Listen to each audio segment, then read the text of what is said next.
আসসালামু আলাইকুম রহমতুল্লাহি অবরকাতুহ। সম্মানিত দর্শক, আরেকটি গণঅভ্যুত্থান ঘটানো হবে বা আরেকটি গণঅভ্যুত্থান অনিবার্য হয়ে পড়েছে। আমরা আমাদের বিষয়গুলো রাজপথে নিষ্পত্তি করব। এই সরকার কয়দিন থাকবে? আওয়ামী লীগ তো পালিয়ে ভারতে যেতে পেরেছে, আপনারা পালাবেন কোথায়? আপনাদের তো পালানোর জায়গা নেই। অথবা যে লন্ডন থেকে এসেছেন সেই লন্ডনে আবার আপনাকে চলে যেতে হবে। ব্যাগ, ব্যাগেজ এগুলো সব গুছিয়ে রাখুন। আচ্ছা বলেন তো, এই কথাগুলো কি আমার? না এই কথাগুলো কেউ না কেউ সমস্বরে অনেকগুলো কণ্ঠ একত্র করে বাংলার আকাশ বাতাস কাঁপিয়ে এই যে নতুন একটি সরকার এলো, আজকের এই ভিডিও যখন করছি তখন সবেমাত্র ৭০ দিন হয়েছে, ২ মাস ১০ দিন। তো এই অল্প সময়ের মধ্যে কারা এই কথাগুলো বলছে প্রকাশ্যে, রাজপথে এবং অন্যান্য জায়গাতে? এইগুলো একটা সমীকরণ। ২ নম্বর হলো যে এই সরকারের পরিচয় কি? এটা কি বিএনপি সরকার, নাকি বিএনপির যে একটা জোট আছে সেই জোটের সরকার? এখানে কি বিএনপি ছাড়া অন্য কোনো দলের নাম আপনারা বলতে পারেন যেটাকে ইতিপূর্বে যেমন দেখা গেল মহাজোটের সরকার বলা হতো বা বিএনপি জামাত জোটের সরকার বলা হতো? তো সেই রকম কোনো পরিচয় আছে কিনা? পরিচয় নেই। এখানে জোনায়েদ সাকি, নুরুল হক নুরু, তারা যে এই সরকারের সাথে আছে, মানে আপনি বুঝতেই পারবেন না যে তারা ভিন্ন একটা দল থেকে এসে জোট করেছেন। অ্যাজ ইট ইজ মনে হয় তারা বিএনপির একেবারে আপনজন, ইভেন বেটার দ্যান বিএনপি। তাদের কথাবার্তা, আচার আচরণ, ইভেন আন্দালিব রহমান পার্থ, মানে পার্থের একটা দল আছে, ছোট হোক বড় হোক এটা তো দল। নুরুর একটা দল আছে, সেটা ছোট হোক বড় হোক। জোনায়েদ সাকির একটা দল আছে, আর অন্যদিকে ববি হাজ্জাজ, তারা তো নিজেদের দল। তারপরে সেলিম সাহেব, সাদাত হোসেন সেলিম, তার যে একটা দল এলডিপি, এগুলো সব তারা ব্যান্ড করেছেন, মানে বন্ধ করে, ভ্যানিশ করে দিয়ে বিএনপিতে যোগদান করেছেন। আরও একজন আছেন রেদওয়ান আহমেদ, তিনি তো বিএনপিতে যোগদান করেছেন।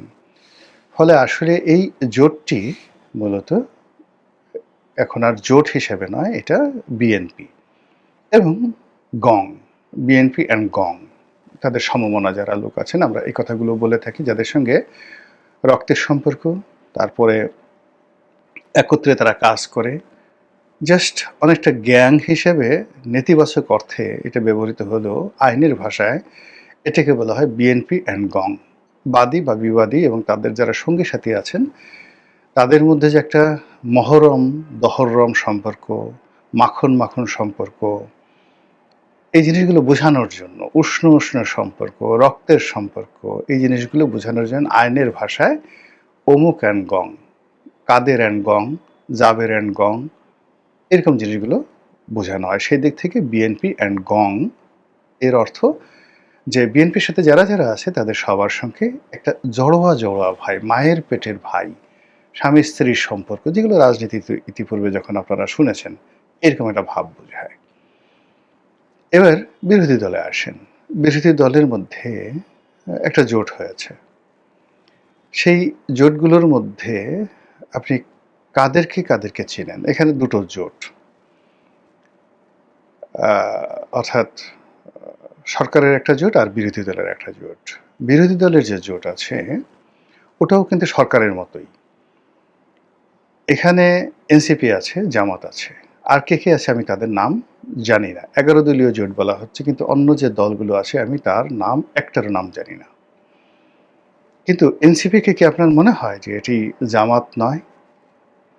বা জামাতকে মনে হয় যে তারা এনসিপির অভিভাবক নন, এরকম কি মনে হয় আপনার? ইট মিনস এখানে যে ১১টি দল আছে, এই ১১টি দল মনে হচ্ছে যে তারা একই মায়ের পেটে ভাই, অর্থাৎ জামাত অ্যান্ড গং। অথবা আপনি যদি এনসিপিকে ভালোবাসেন তাহলে এনসিপিকে আগে আনেন, তাহলে এনসিপি অ্যান্ড গং। বিএনপি অ্যান্ড গং versus Jamaat or NCP and গং, এই হলো আপাতত দৃশ্যমান পরিচয়। আচ্ছা, এখন এরা কি তলে তলে সমঝোতা করে ক্ষমতায় এসেছে? এটা আপনি আমি বলছি না, ওই পার্লামেন্টে যারা সংসদ সদস্য তাদের মধ্যে অনেকেই বলছেন যে এরা হলো আমি এবং মামু। আমি এবং মামুদের যে একটা সমঝোতা, সেই সমঝোতাটা কেমন হতে পারে? আগে যেমন একটা আমরা শুনেছি গৃহপালিত বিরোধী দল। গৃহপালিত বিরোধী দলের উদ্ভাবক জনাব হুসাইন মোহাম্মদ এরশাদ, প্রয়াত প্রেসিডেন্ট।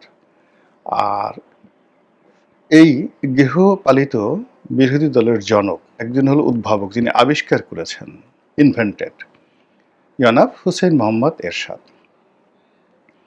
আর এটার যে একটা থিওরি, অনেকগুলো ৮০-৯০টা দলকে একত্র করে, এখন যেমন ১১টা দল আছে, এরকম ৮০-৯০টা দলকে একত্র করে বাংলাদেশের প্রথম বিরোধী দলীয় যে নেতা বা বিরোধী দল, এটার যে জনক, ফাদার, পিতা, তিনি হলেন জনাব আসম আব্দুর রব। জাসদের একাংশে সভাপতি ছিলেন বা সাধারণ সম্পাদক ছিলেন, কিন্তু উনি আসলে জাসদ বড় ব্যাপার নয়, বাংলাদেশের কিংবদন্তির ছাত্রনেতা, মুক্তিযুদ্ধের ইতিহাস সৃষ্টিকারী একজন নেতা, যার যে বর্ণাঢ্য ইতিহাস, সেই ইতিহাস বাংলার রয়্যাল বেঙ্গল টাইগার, সেই ইতিহাস বাংলার সিংহ, সেই ইতিহাস বাংলার শেরে বাংলা। মানে আপনি যা কিছুই বলেন না কেন, আসম আব্দুর রব একটা ইতিহাস।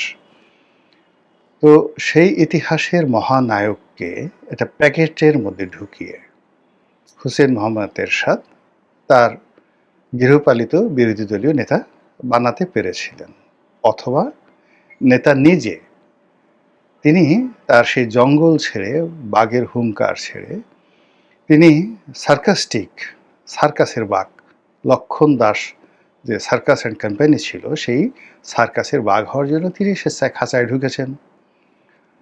তার সঙ্গে যারা খেলেছে তাদেরকে তিনি হা করে দিয়েছেন, যারা মুখের মধ্যে হাত ঢুকানো যায় তাদেরকে তিনি অনুমতি দিয়েছেন, বা তাদেরকে তিনি বলছেন যে আমি খেলবো, আমার পিঠে তুমি চলো, আমি কিচ্ছু বলবো না, আমার নখ নেই, দাঁত নেই, ইত্যাদি সব কিছু। মানে অ্যাজ এ হোল বাংলাদেশের ইতিহাসে গৃহপালিত বিরোধী দল এবং বিরোধী দলের জনক জনাব হুসেইন মোহাম্মদ এরশাদ এবং আসম আব্দুর রব কিংবদন্তি হয়ে আছেন, other than any of the history. যেমন ওনার ছাত্র রাজনীতির হিস্ট্রি কিংবদন্তি, এরশাদ সামরিক শাসক, স্বৈর শাসক, ইটস এ হিস্ট্রি। কিন্তু উনি যে একটা পার্লামেন্ট তৈরি করেছেন,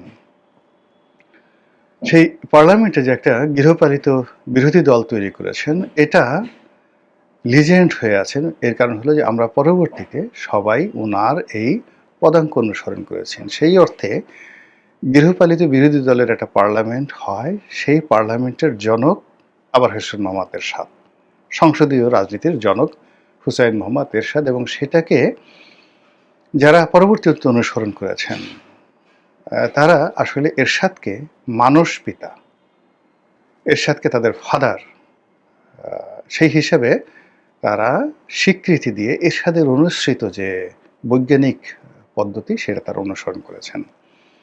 তো সেই দিক থেকে এরশাদ সাহেবের যে পার্লামেন্ট, অষ্টআশির পার্লামেন্ট, এটার যে তর্জন ছিল, গর্জন ছিল, এটা একদিকে আমি তো বললাম যে একদিকে হুসেইন মোহাম্মদ এরশাদ, আপনি তাকে যদি মানে যাকে বলা হয় জুলিয়াস সিজার হিসেবে তুলনা করতে পারেন, সেই তুলনায় সেই যে তাকে সার্কাসের বাঘ হিসেবে আসম আব্দুর রবকে তুলনা করতে পারেন।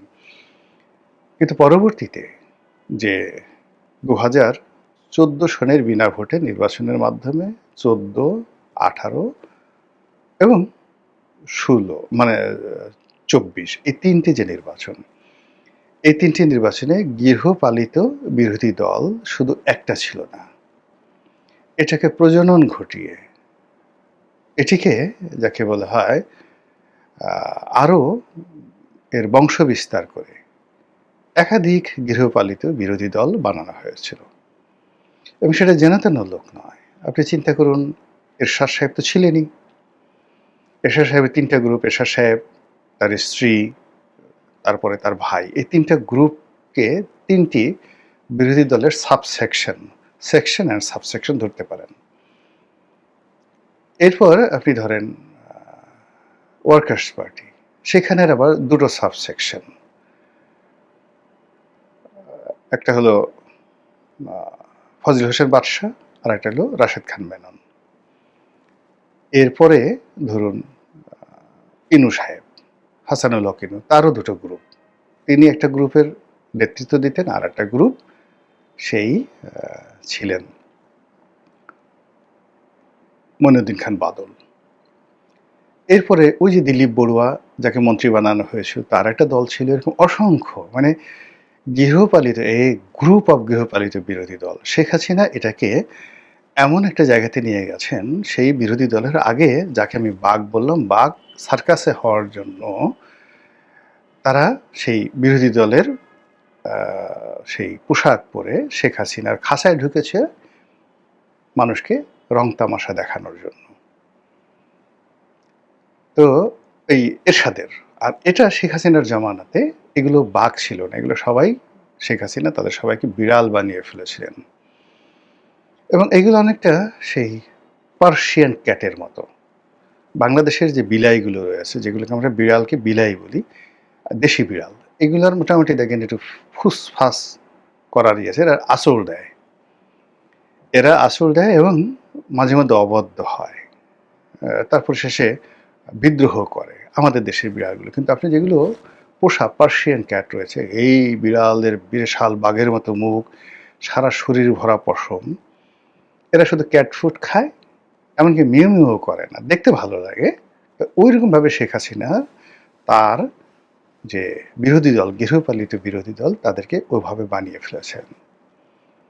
এখন প্রশ্ন হলো যে বর্তমান জামানাতে যে বিরোধী দল আছে, এতে গ্যাং অফ বিরোধী দল, তারা কি সত্যিকার অর্থে বিরোধী দল, নাকি এরশাদ, শেখ হাসিনা তারা যে বিরোধী দলের ক্রম অধোগতি তৈরি করেছিল, একটার সঙ্গে একটা নষ্ট করেছিল, বাঘ থেকে বিড়াল বানিয়েছিল, তার অধীনে এরা এখন নিজেদেরকে বিরোধী দল হিসেবে পরিচয় দিতে ঠিক স্বাচ্ছন্দ্য বোধ করে না। আবার তারা গৃহপালিত বিরোধী দল হিসেবে এই যে পরিচয়টা, এটাও সমাজে রাখতে চায় না। তাহলে তারা কি? এখন সেদিক থেকে যদি ধীরে ধীরে কমতে থাকে, যদি বর্তমান পার্লামেন্টে আপনি তাদেরকে গৃহপালিত বিরোধী দল বলেন, তাহলে এদের অবস্থা বিড়ালের চাইতেও আরও অনুগত কিছু, আরও ছোট কিছু, যেগুলো কখনোই আপনাকে করবে না। সেটা খরগোশ হতে পারে বা অন্য যে কোনো জিনিস হতে পারে। সেটা কি তাই? নাকি সত্যিকার অর্থে যেটা বিরোধী দল বলতে যেটা বোঝায় ব্রিটিশ পার্লামেন্টে, কিংবা যেটা মার্কিন কংগ্রেসে, এমনকি ভারতীয় পার্লামেন্টে, যেভাবে এখন ভারতীয় কংগ্রেস এবং বিজেপি সে লড়াই করছে, সেরকম কিছু একটা? তো এটা বুঝতে আমাদের হয়তো আরও কিছুদিন সময় লাগবে। আমরা কাউকে বড়ও করতে চাই না, ছোটও করতে চাই না, কিন্তু এই যে কথাবার্তাগুলো হচ্ছে, সেই কথাবার্তাগুলো আপনাদের শুধুমাত্র জানিয়ে রাখলাম। দ্বিতীয় যে বিষয়টি, সেটি হলো ওই যে একেবারে শুরু করেছিলাম যে সরকারের যেখানে ৭০ দিন যায় নাই, এর মধ্যে আরেকটি গণ অভ্যুত্থানের কথা বলা হচ্ছে, আরেকটি চক্রান্তের কথা বলা হচ্ছে, আবার বলা হচ্ছে যে এই বর্তমান যে সরকার, এই সরকারের কোনো ক্ষমতায় নাই, সব সরকার চালাচ্ছে আমেরিকা। এর আগে কিন্তু শেখ হাসিনাকে দেখেন, এরশাদ সাহেবের সময়টাতে বলা হতো যে গ্যাং অফ 10, যাকে বলা হয় গ্রেটেস্ট, বা এটা কী যেন বলা হতো, অর্থাৎ ১০ জন সচিব তাকে চালাতেন, বা ১ ডজন সচিব তাকে চালাতেন, গ্রেট 10, গ্রেট 10, এরকম কথাবার্তা এরশাদের জামানায় বলা হতো। ইভেন মিলিটারিরা তাকে চালাতো, এই কথা কিন্তু কেউ বলতো না এরশাদকে। অর্থাৎ তার খুব প্রভাবশালী ১০ জন, মোকাম্মেল হক সাহেব, এম কানোয়ার সাহেব, এরকম খুব জাদ্রেল সিএসপি ছিলেন ১০ জন, তারা এরশাদ সাহেবকে চালাতেন। আবার শেখ হাসিনার বিরুদ্ধে বদনাম ছিল যে তাকে চালাতেন মূলত এই রয়ের একটা শক্তিশালী গ্রুপ ছিল, তারা তার উপর প্রভাব বিস্তার করতেন। এর বাইরে মানে কেউ চালাচ্ছে না। কিন্তু এখন কি হচ্ছে? এখন সরকার সম্পর্কে বলা হচ্ছে, ফরহাদ মাজাহার সাহেবের মতো লোক বলছেন যে এই সরকার চালাচ্ছে আমেরিকা। এই সরকারের কোনো ক্ষমতা নেই। এই গেল একটা অবস্থা। ২ নম্বর হলো যে এই সরকার কিন্তু কোনো রাগ ঢাক করছেন না, কোনো কথাবার্তা বলছেন না। এই যে এত কথাবার্তা হচ্ছে তারা রেসপন্ড করছেন না। আরেকজন বলছেন যে সরকারের মধ্যে বিভিন্ন গ্রুপ আছে। এক গ্রুপ আছেন প্রো পাকিস্তানি, এক গ্রুপ আছেন প্রো চাইনিজ, আরেক গ্রুপ আছেন প্রো ইন্ডিয়ান। একেবারে সরাসরি রয়ের রিক্রুট করা, রয়ের ট্রেনিং দেওয়া, রয়ের প্রকল্প বাস্তবায়নকারী। আরেক গ্রুপ বলছেন যে না, এদের মধ্যে এস আলমের যারা লোকজন আছেন, শেখ হাসিনার যারা লোকজন আছেন, আওয়ামী লীগের দালাল আছেন, যারা একটা সময় আওয়ামী লীগের জমানাতে ডিজিএফআই থেকে নিয়মিত পয়সা খেতেন, তারাও এই গ্রুপে আছেন।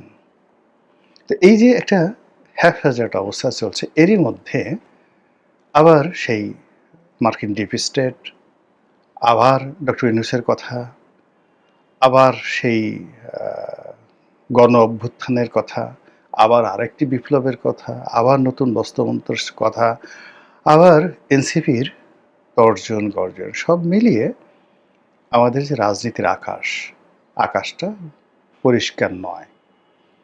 আকাশটা অন্ধকার, ভীষণ রকম অন্ধকার। সেই অন্ধকারের মধ্যে আপনি কি কোনো আলোর ঝলকানি দেখতে পাচ্ছেন? সেটা কি বজ্রপাত? সেটা কি বিদ্যুতের চমক? নাকি কোনো সপ্তর্ষি অথবা চন্দ্র, সূর্য বা অন্য কোনো বড় কোনো তারকার আলো?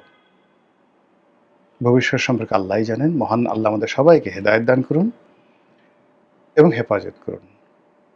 আসসালামু আলাইকুম ওয়া রাহমাতুল্লাহি ওয়া বারাকাতুহু।